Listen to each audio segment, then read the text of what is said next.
Hello बच्चों, चलिए प्रश्न को पढ़ते हैं और समझते हैं। अभी कथन यहाँ पर है हमारे पास, लिमिट एक्स का मान जीरो की ओर अग्रसर वर्गमूल एक माइनस कॉस दो एक्स बटा एक्स विद्यमान नहीं है।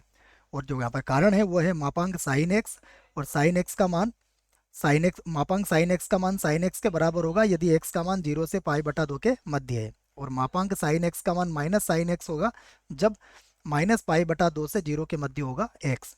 और हमें विकल्प दिए गए हैं अ, ब, स, द और ई। ये पांच विकल्प दिए गए हैं जिनमें से हमें सही विकल्प का चुनाव करना है।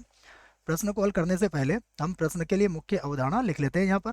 तो प्रश्न के लिए अवधारणा मुख्य अवधारणा में हम सबसे पहले सीमा कब विद्यमान होती है उसको देखिए आप। सीमा विद्यमान होगी यदि बिंदु ए पर, कोई भी हम बिंदु ले लेते हैं, तो बिंदु ए पर फलन की दाईं सीमा बराबर हो उसी बिंदु ए पर फलन की बाईं सीमा।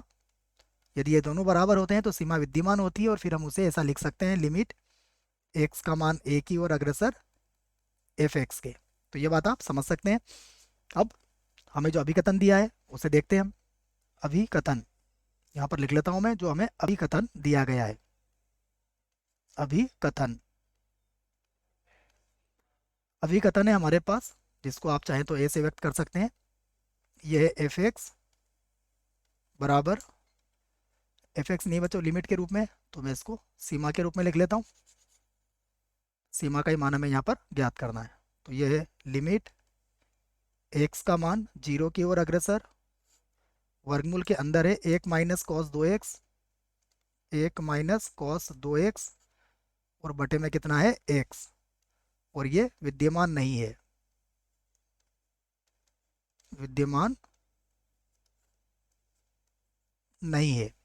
और उसके बाद यहाँ पर जो हमें आर दिया है वह क्या दिया है, वह दिया है मापांक साइन एक्स, जिसमें हमें साइन एक्स का प्रयोग करना है जब एक्स का मान जीरो से पाई बटा दो के मध्य हो, अर्थात जीरो से बड़ा हो एक्स और पाई बटा दो से छोटा हो।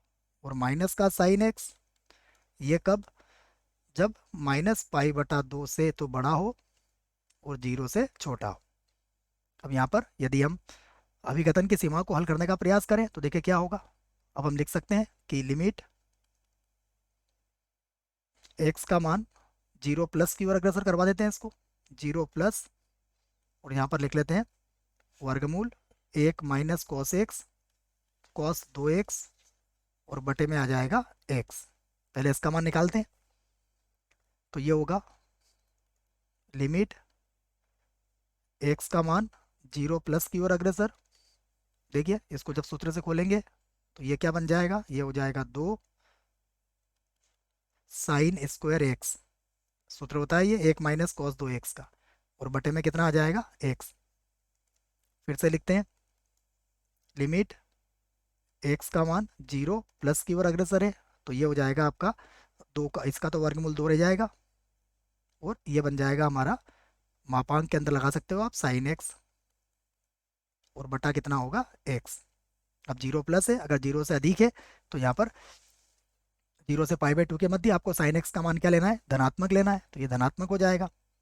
तो ये हो जाएगा लिमिट एक्स का मान जीरो प्लस की ओर अग्रसर, और ये हो जाएगा वर्गमूल दो, यहाँ पर हो जाएगा साइन एक्स, और बटे में आ जाएगा एक्स। तो मानक सीमा से ये कितना आ जाएगा, मानक सीमा से ये आ जाएगा वर्गमूल दो के बराबर। ठीक है, ये मापांक को एक बार और बना लेते हैं, उसके बाद निकालेंगे इसकी बाईं सीमा। चाहे तो हम इसे समीकरण एक बना सकते हैं।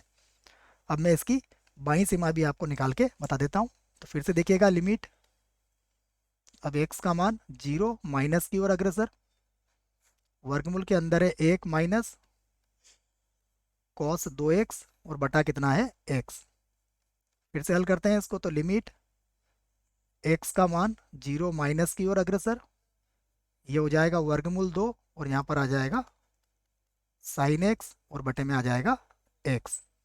यहाँ पर जीरो माइनस है तो हमें माइनस में लेना पड़ेगा, तो ये होगा लिमिट एक्स का मान जीरो माइनस की ओर अग्रसर, ये होगा माइनस का वर्गमूल दो, और यहाँ पर हो जाएगा साइन एक्स बटा एक्स। तो ये मानक सीमा की सहायता से ये भी हल हो जाएगा, और ये आ जाएगा माइनस का वर्गमूल दो। तो समीकरण इसे हम दो बना लेते हैं। तो अब देखिए समीकरण 1 और 2 से, समीकरण 1 व 2 से आप कह सकते हो कि लिमिट x का मान 0 की ओर अग्रसर, वर्गमूल 1 माइनस कॉस 2x बटा x क्या है, विद्यमान नहीं है, विद्यमान नहीं है, क्योंकि दोनों बराबर नहीं है। तो आप ये कह सकते हो कि a तथा r दोनों सत्य है, दोनों क्या है, हमारे कथन दोनों सत्य है, यूँ कह सकते हो सत्य है।